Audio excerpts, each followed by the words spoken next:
వార్షికోత్సవం సందర్భంగా Meenakshi test tube baby centre Guntur నందు ఐవీఎఫ్ ట్రీట్మెంట్ పై 40-50% రాయితీ. నమస్తే, welcome back to Suman T. Present మనతో పాటున్నారు పబ్లిక్ స్పీకర్ రజనీ రమ్మ గారు. నమస్తే మేడం. నమస్తే నవీన. మేడం, నిన్న ఫ్లిప్కార్ట్ నాకు ఒకటి పంపించారు మీరు. ఫ్లిప్కార్ట్ డెలివరీ బాయ్ అవును, పార్సల్ ఇవ్వడానికి వచ్చినప్పుడు, ఇది ముంబైలో జరిగిన సంఘటన. అంటే లేడీస్కి ఇంట్లో కూడా ఫ్రీడమ్ లేదు, ఇంట్లో కూడా భద్రత లేదు అని చెప్పుకోవడానికి ఒక నిదర్శనం ఇది. పార్సల్ ఇవ్వడానికి వచ్చి వాష్రూమ్ యూజ్ చేసుకుంటాను అడిగితే ఆమె వద్దంది. ఫోర్సిబుల్గా వెళ్ళి వాష్రూమ్ యూజ్ చేసుకున్న తర్వాత తన ప్రైవేట్ పార్ట్స్ చూపించడం, ఆమె రన్నింగ్ వీడియో తీసుకుంటూ వచ్చింది. నువ్వేంటి, ఏం చేస్తున్నావు, ఏంటి ఇది, ఆగు ఆగు అనుకుంటూ చెప్తుంది. అతను ఏదో చెప్తున్నాడు అనుకుంటూ దిగిపోతున్నాడు. ఈమె కూడా ఫాలో అయ్యింది వీడియో పట్టుకొని. ఇప్పుడు ఆ వీడియో వైరల్ అవుతుంది.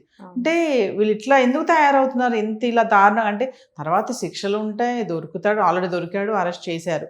అంటే భయం లేకుండా దొరికినా కూడా నేను చేయాలనుకుంది నేను చేయాలి అని అనుకుంటున్నారా? అంటే సేమ్ కేసు బాంబేలోనే ఇదివరకు ఒకటి జరిగింది. ఇది సేమ్ అపార్ట్మెంట్స్లో ఒక ఇంటి లోపలికి వెళ్ళి ఆ అమ్మాయిని పెన్ ఇస్తారా అని అడిగి ఆమె పెన్ తీసుకురావడానికి లోపలికి వెళ్తే ఎంటర్ అయిపోయాడు. లోపలికి వెళ్ళిపోయి అక్కడ కూడా ఆ అమ్మాయిని ఏదో అత్యాచారం చేశాడని మనం విన్నాం. చాలా రోజులైంది. అంటే ఎక్కువగా అక్కడ ఇలాంటివి జరుగుతూ కూడా ఉంటాయి. ఇది ఇప్పుడు నేను ఆర్డర్ చేయలేదు, లేకపోతే నువ్వు ఇంట్లోకి రావద్దు, ఏదో సంథింగ్ అక్కడ ఆర్గ్యుమెంట్ జరిగింది. అసలు పార్సల్ రాలేదు, ఆమెకి రాలేదు. నేను వాష్రూమ్కి వెళ్ళాలి అన్నాడంట. వాష్రూమ్కి వెళ్ళాల్సి వస్తే నా ఇంటికి వచ్చి ఎందుకు వెళ్తావు, మగాడివి, నువ్వు ఎక్కడైనా వెళ్ళొచ్చు, ఆ అమ్మాయివి కాదు కదా, ఎందుకు వస్తున్నావు అని అమ్మాయి అడ్డం పెడుతూనే ఉంది. పెడుతున్నా సరే జబర్దస్త్గా లోపలికి దూసుకొని వచ్చాడు. వచ్చి వాష్రూమ్కి వెళ్ళాడు, వచ్చాడు. వచ్చిన తర్వాత ఏం చెప్పాలి, ఒక దరిద్రమైనటువంటి చర్య అన్నమాట. ఆ ప్రైవేట్ పార్ట్స్ని తీసి అతను, ఇంకా నేను చెప్పలేను. ఓకే, అది అసలు మైండ్ బ్లాక్ అయిపోతుంది. ఫస్ట్ ఉన్నది ఒకటే అమ్మాయి, అక్కడ ఏం చేయాలి, కేకలు పెడుతూనే ఉంది అమ్మాయి. అపార్ట్మెంట్స్లో ఈ రోజులు ఎవరి వరకే వాళ్ళు, ఎవరు పట్టించుకోరు, తలుపులు వేసుకుంటారు. వర్క్ ఫ్రమ్ హోమ్ అంటే ఇంట్లో వర్క్ చేసుకుంటూ ఉంటారు, ఎవరికి వల్ల వాళ్ళు ఉంటారు, పట్టించుకునే పరిస్థితి లేదు. అయినప్పుడు ఈ అమ్మాయి అంత కేకలు పెడుతూనే ఉంది. గబగబా వీడియో తీసింది, వాడు పారిపోతున్నాడు. అసలు ఏ పార్సిల్ రాకుండానే ఈ రకంగా ఎంటర్ అవ్వడం ఏంటి, వద్దు అని ఎలా చేయను, నేను ఎలా చేయను అని చెప్తుంది అమ్మాయి. అన్నా సరే తోసుకుని లోపలికి రావడం ఏంటి, ఇంత చర్యకి పాల్పడడం ఏంటి. అంటే అక్కడ ఇంకొంచెం ఏదైనా ముదిరితే అమ్మాయిని అత్యాచారం చేసేవాడా ఏమో చెప్పలేము. మళ్ళీ ఆడు పారిపోతున్నాడు. ఈ అమ్మాయి వీడియో తీసింది, పోలీస్ స్టేషన్కి అంతా ఓకే. కానీ ఎవరైనా సరే ఈ రోజుల్లో కొంచెం ఈ గ్రిల్ డోర్స్ అనేది కంపల్సరీ పెట్టుకుని లాక్ చేసుకుని ఉంచుకోవాలి. ఎవడో ఏంటో తెలియకుండా మనం మాట్లాడలేము. ఒకవేళ డోర్ తీసినా వాడు అక్కడ నుంచి ఉంటాడు అనేది ఏముంది, భయం వేస్తుంది ఈ రోజుల్లో. వాళ్ళు లోపలికి ఎంటర్ అయిపోవడము, లేకపోతే ఏదో పెన్నో ఏదో అడగడము, మళ్ళీ లోపల ఏదో చేయడము, ఇద్దరు వచ్చారు అనుకోండి, ఏదో ఒకటి జరుగుతుంది. కాబట్టి చాలా జాగ్రత్తగా ఉండాల్సిన విషయాలు ఇవన్నీ కూడా. అయితే ముఖ్యంగా మనం భయపడిపోయి నోట్లోంచి సౌండ్ కూడా రాదు భయపడిపోతే ఒక్కొక్కసారి. అలా కాకుండా మైండ్ ఎప్పుడు కూడా మనం మైండ్కి ట్యూన్ చేసుకుంటూ ఉండాలి. ఎప్పుడైనా ఇలాంటి జరిగితే నేను ఇలా రియాక్ట్ అవ్వాలి, ఇలా చేయాలి అని ఆ వస్తువులు ఏం కావాలో కూడా రెడీగా ఎప్పుడు కూడా పెట్టుకుని ఉండాలి. ఒక పక్కన ఒక ఫోన్ అని కానీ అలాంటిది ఏదైనా సపరేట్ ఇంకో ఫోను, రెండో ఫోన్ కానీ అలా పెట్టుకోవడం, ఒక దాంతో వీడియో తీసినా ఇంకో దాంతో ఫోన్ చేయడానికి, ఇలా అరేంజ్మెంట్స్ అనేవి కొన్ని పెట్టుకుని ఉంచుకోవాలి. తర్వాత ఎప్పటి నుంచో చెప్తున్నారు పెప్పర్ స్ప్రే యూజ్ చేయండి, గుమ్మం పక్కన ఇలా పెట్టుకోవచ్చు. వాడు తలుపు కొట్టినప్పుడు ఏదన్నా జరిగితే ఆవిడ ఎంటర్ అయిపోయేదాకా ఎందుకు, ఆ స్ప్రే చేసేసేయాల్సింది అమ్మాయి. కానీ ఆ ప్రికాషన్స్ సాధారణంగా తీసుకోం మనం. ఇలా కూర్చున్నప్పుడు చెప్పుకుంటాం ఎవరైనా సరే, నిజంగా ఆ సమయం వచ్చినప్పుడు మనకి అది ఏమీ చెయ్యం మనం. ఇంకా అమ్మాయి వీడియోలో మాట కూడా అంది, మేడం నేను హెల్ప్ చేస్తాను నీకు, ఆగు, నువ్వు అట్లెట్లా, నువ్వు నా గురించి ఏమనుకుంటున్నావు అసలు అని చెప్తుంటే వెళ్ళిపోతున్నాడు. ఏంటో చెప్తున్నాడు అతను కూడా, చేయి ఇట్లా చూపించి ఏదో చెప్తున్నాడు, పారిపోతున్నాడు. మరి నిజంగా నువ్వేం తప్పు చేయనప్పుడు ఆగాలి కదా అక్కడ. ఇదే సైకోలు, రకరకాల రోగిష్టులు, రోగులు అంటారు, పేషెంట్స్ వీళ్ళందరూ. వీళ్ళకి ఏమవుతుందో తెలియటంలో సమాజంలో ఎలా పడితే అలా ప్రవర్తిస్తున్నారు, నోటికి వచ్చినట్టు చేతికి వచ్చినట్టు.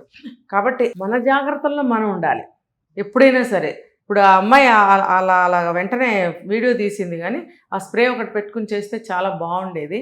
ఓకే, అలా అయినా ధైర్యం చేసింది. భయపడకూడదు.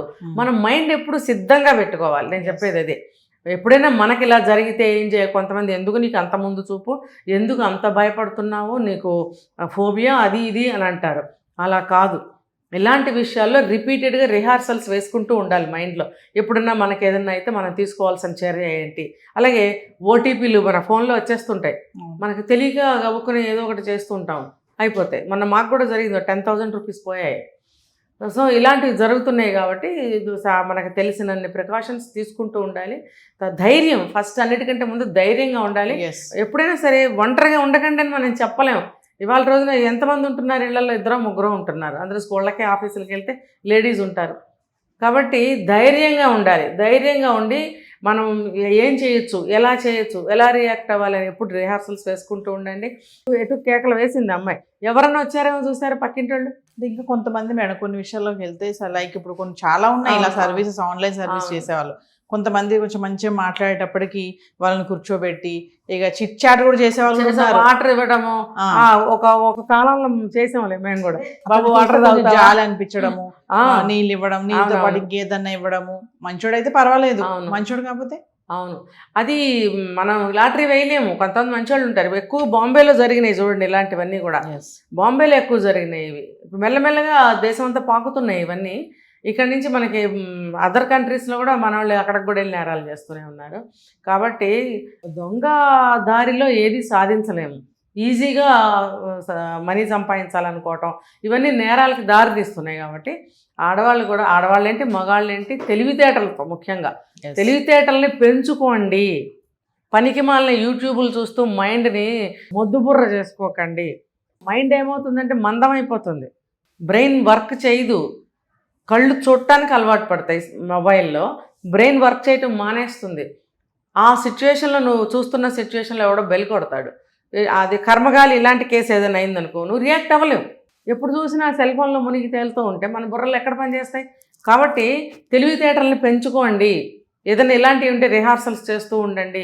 ఇప్పుడు చూడండి, కొంతమంది ఒక దగ్గర మాట్లాడుతుంటారు, అప్పటికప్పుడు నోటుకొచ్చోటి వాగుతూ ఉంటారు. మనం ఒక చోటకి వెళ్తున్నాం, ఆ ప్లేస్ ఏంటి, ఆ వ్యక్తులు ఎవరు, మనం ఎలా మాట్లాడాలి. ఫర్ ఎగ్జాంపుల్ వాళ్ళు ఏదైనా క్వశ్చన్ వేస్తారు, ఆ క్వశ్చన్కి మనం ఎలా జవాబు చెప్పాలి.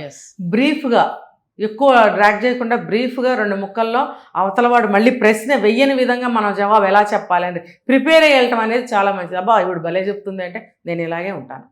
నేను ఎక్కడికన్నా వెళ్ళే ముందు అక్కడికి ఎవరు మనుషులు వస్తారు, మనకి ఎటువంటి ప్రశ్నలు ఎదురు అవ్వచ్చు నేను ఊహిస్తాను.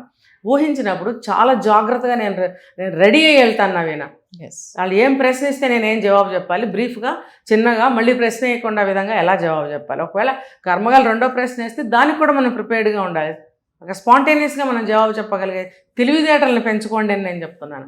తెలివి తక్కువతనంగా వెర్రితనంగా నోటుకొచ్చినట్టు అక్కడ వాగితే గొడవలు అవుతాయి. చుట్టాల మధ్యలో పెళ్ళిళ్ళకి వెళ్తే గొడవలు అవ్వవా, లేదా మొహాలు తిప్పుకుని తిరగరా, ఇవన్నీ ఎందుకు? జాగ్రత్తలు తీసుకోండి ఎక్కడైనా సరే. ఆ తెలివితేటలు పెంచుకోండి. పెంచుకుంటే ఏంటంటే బుర్ర షార్ప్గా ఉంటుంది, ఎటువంటి మోసాలకి మనం గురవ్వకుండా ఉంటాం. Thank you.